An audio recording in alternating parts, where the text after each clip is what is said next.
ओम नमः शिवाय। हिंदू कहानी संग्रह में आप सभी का स्वागत है। आज बहुत ही रोचक कहानी लेकर आए हैं। सीता जी रावण की बेटी थी। ये इस रामायण के अनुसार सीता जी रावण की बेटी थी। ये कहानी लेकर आए हैं। हमारे पुराणों में, हमारे ग्रंथों में अनेकों रहस्यमयी बातें लिखी हुई हैं, जिन्हें हम जितना अधिक जानने की कोशिश करेंगे उतना ही हमें रहस्य मिलता जाएगा। अगर ये कहानी पसंद आए तो मेरे चैनल को अपना पूरा सहयोग दीजिए, लाइक और सब्सक्राइब शेयर भी करिए ताकि मेरा मनोबल बढ़े। आइए कहानी को जानते हैं। सीता रावण की पुत्री थी। ये दावा अद्भुत रामायण के उद्धरणों में मिलती है। अद्भुत रामायण के अनुसार रावण का यह कथन, जब मैं अज्ञान से अपनी कन्या के ही स्वीकार की इच्छा करूं, तब मेरी मृत्यु हो, इसकी पुष्टि करता है। अद्भुत रामायण में वर्णित है कि दंडकारण्य में गृत्समद नाम का एक ब्राह्मण था। उसकी इच्छा देवी लक्ष्मी को अपनी पुत्री के रूप में प्राप्त करने की थी।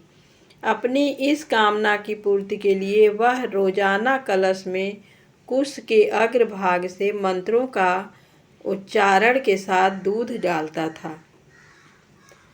उस समय देव असुरों के बीच संग्राम चलता रहता था। असुर देवों पर, देव असुरों पर आक्रमण करते रहते थे। उसी बीच किसी दिन रावण उस ब्राह्मण की कुटिया पर पहुंच गया। उस समय गृत्समद वहां उपस्थित नहीं थे। इसका फायदा उठा रावण ने आश्रम के अन्य ब्राह्मणों और ऋषियों को घायल कर दिया। उन्हें घायल करने के उपरांत रावण ने उनके रक्तों को उसी कलश में डाल दिया।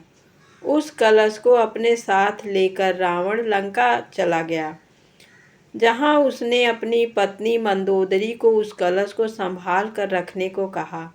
कलश के पदार्थ के बारे में बताते हुए उसने अपनी पत्नी से कहा कि इसमें विष भरा है। कुछ दिनों के पश्चात रावण विहार के उद्देश्य से किसी पर्वत पर चला गया, जो मंदोदरी को पसंद नहीं थी। अपनी उपेक्षा से खिन्न मंदोदरी ने मृत्यु को वरण करने के उद्देश्य से कलश में रखा पदार्थ पी लिया।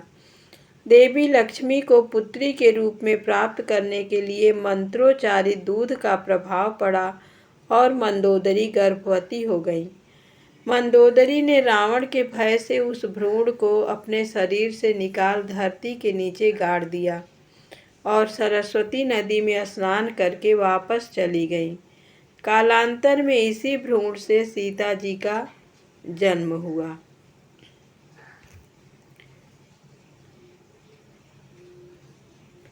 तो इस प्रकार पता चलता है कि सीता जी रावण की पुत्री थी।